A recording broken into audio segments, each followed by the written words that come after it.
Assalamu alaikum everyone. Welcome you all in this CPSCS online classroom. I am Imran Ahmed, your science teacher, Cantonment Public School and College, Saidpur. And today I am going to discuss some important topics from chapter 3 of your class 8 English version science book. And our today's topic of discussion is absorption of water and mineral salts in plants, transpiration and its significance. So what is absorption? At first we need to know what is absorption. So to intake something, here in case of plant, to intake water and mineral salts inside the plant body by some special part of the plant is known as absorption. Okay. So plant absorbs water from soil with the help of root hair by the process of osmosis.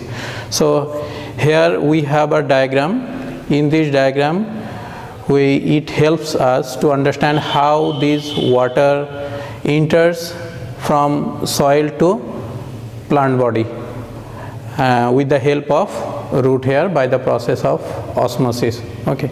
So all we know, we have different types of plants. Some are terrestrial plants, some are aquatic plants.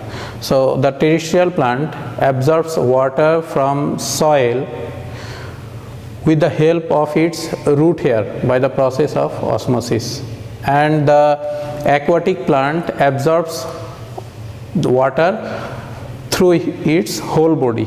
Okay. And we know in soil 4 different types of water are present.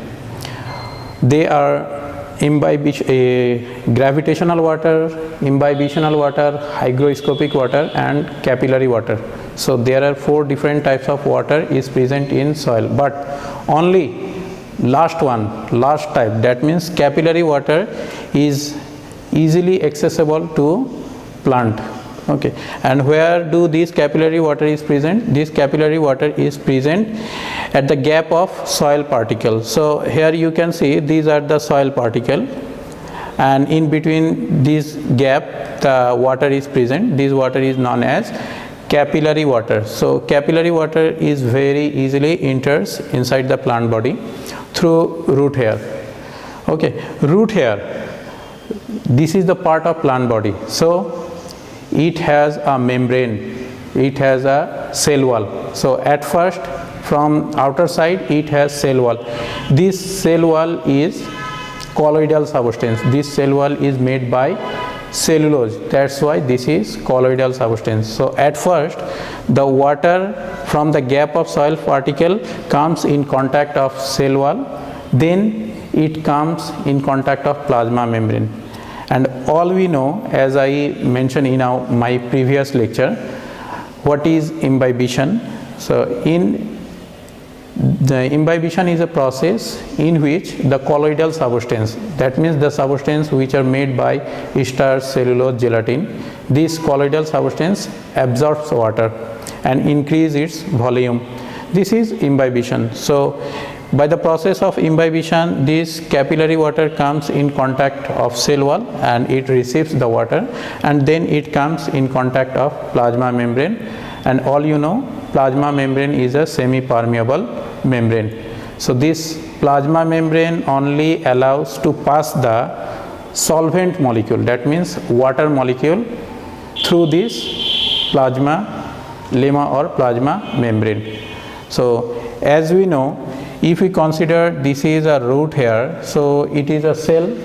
So in its outer side it has cell wall, and in its lower side it has plasma membrane, and inside this plasma membrane it has cell organelles and different types of chemical compounds.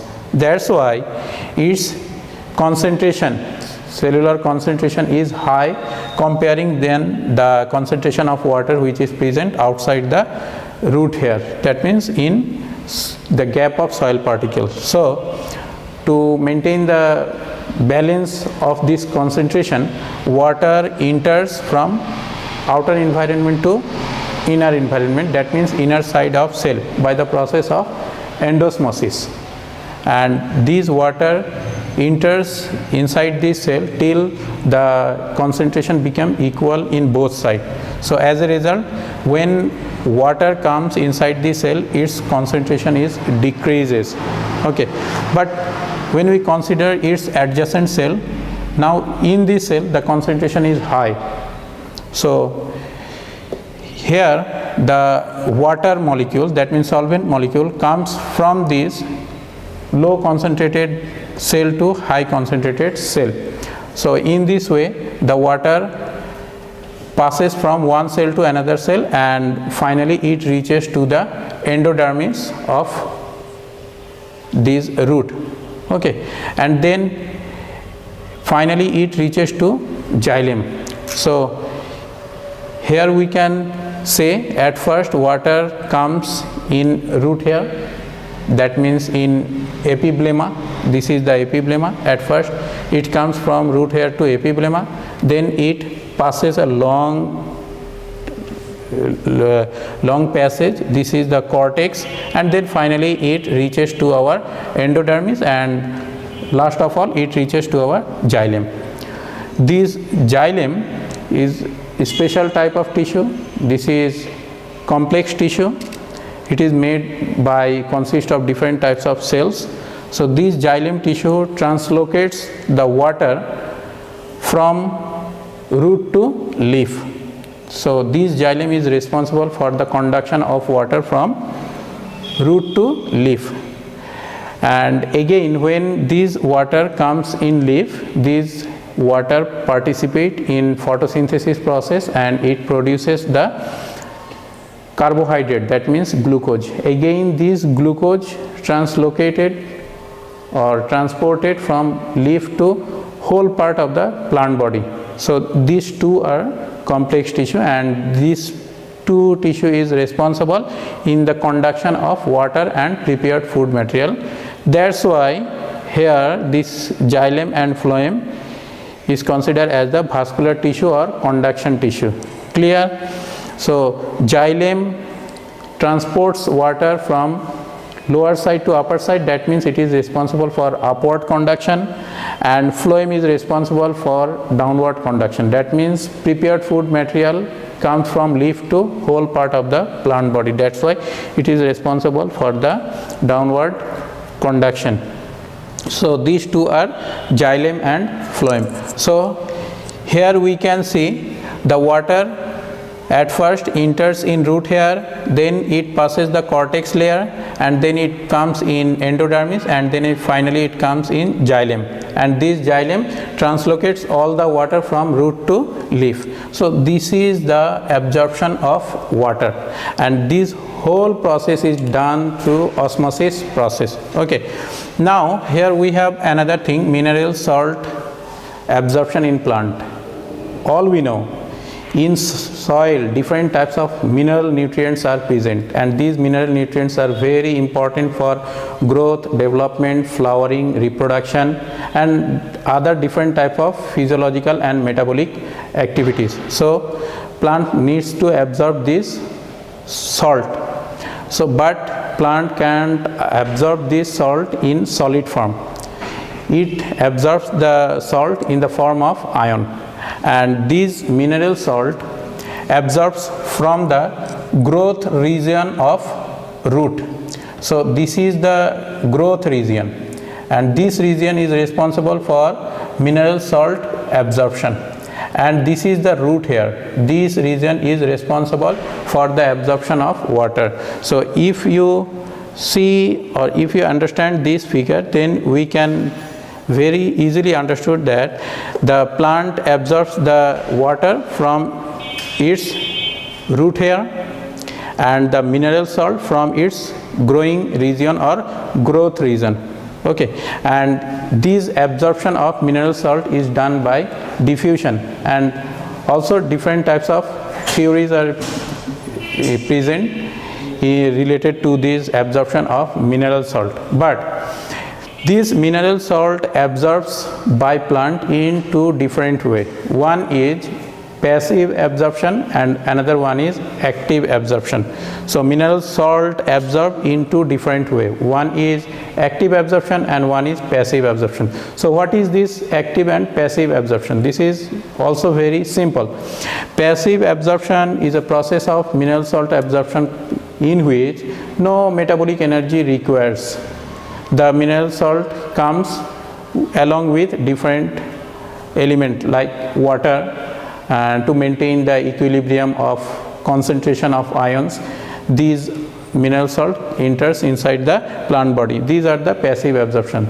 That means in this process no metabolic energy is requires. But active absorption is a process of mineral salt absorption in which metabolic energy requires. This is active absorption. In this level, just you need to know what is active absorption and what is passive absorption in your higher class. That means in intermediate, all you will learn what is active absorption and what is passive absorption. Okay, but mineral salt absorbs through diffusion process and the water absorbs through osmosis process. So these two process of these two nutrient or element absorption process is different. One is absorbed through osmosis and minerals are absorbed through diffusion. So that's all from absorption of water and mineral salt in plant. Clear?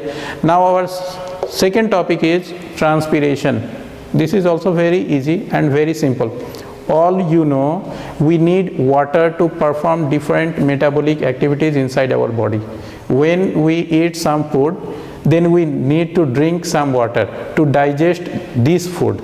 Okay, and after digestion, we inside our body a huge amount of wastewater produced inside our body, and we need to eliminate this water through urination, through spit, time to time. That means in regular interval. Like this way, plant also absorbs water from soil, and this water is used in different metabolic activities, physiological activities, and after these physiological activities lots of wastewater is produced. That means lots of water is produced, and this water needs to eliminate from the moist part of the plant body through its aerial part. This is the transpiration. So if you want to define transpiration, then we say loss of water which is produced inside the plant body in different physiological function through the aerial part is known as transpiration. So what is transpiration? Loss of water through the aerial part of plant body. This is called transpiration. Very simple. So to excrete or to eliminate this water, plant needs some specific part. Through this water comes out from its body. So on the basis of these parts, transpiration is divided into three types. In your book you will get these three types. One is stomatal transpiration, another one is cuticular transpiration, and last one is lenticular transpiration. Now I just try to clear all the things what is stomata. So if you see or observe the leaf, in upper surface and lower surface of leaf we have very minute opening, very small opening in both side, upper side and lower side, and this small opening is covered by two guard cell. These are the two guard cell. This is the name, guard cell, and this guard cell is made by chloroplast, nucleus, so and around it parenchyma cell. So this is the opening. When water comes in this guard cell, then it becomes very turgid. That means it gets its real structure and it becomes very rigid. That's why the opening becomes open, and at this time the water comes out from the opening. So if we consider the single opening of this, then we say this is stoma, and then if we consider the all opening of this epidermis or endodermis layer, then we say this is stomata. So singular this is stoma, and in plural this is stomata. So coming out water from stomata is known as stomatal transpiration. And where this stomata is present?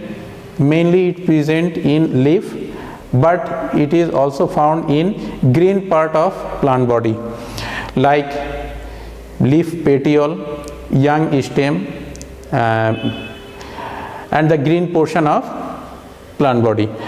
And through this stomatal transpiration, 90 to 95% water comes out from plant body. Okay, and next one is cuticular transpiration. Sometimes we see very waxy layer on the upper surface of leaf. This waxy layer, that means this is a cutinous layer. Through these layers some amount of water comes out. So coming out water through this cuticle, this is known as cuticular transpiration. And last one is lenticular transpiration. What is lenticell? Lenticell is present in bark. When the plant body get matures, then in some special season the barks become thatched, and at this time the water comes out from this breaking portion, that means wound portion, and this water comes from the lenticell of bark. This is lenticular transpiration. So through stomatal transpiration 90 to 95% water comes out from the plant body, and through this cuticle and lenticell 5 to 10% water comes out from the plant body. So this is transpiration. Transpiration means elimination of water from its aerial part, which is produced in different metabolic activities. This is transpiration. And now significance of transpiration.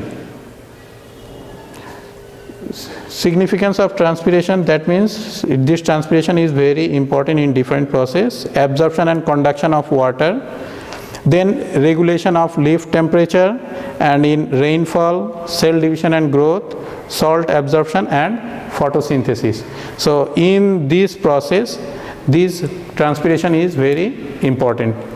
And you know, if plant excretes huge amount of water, then it may the cause of its death.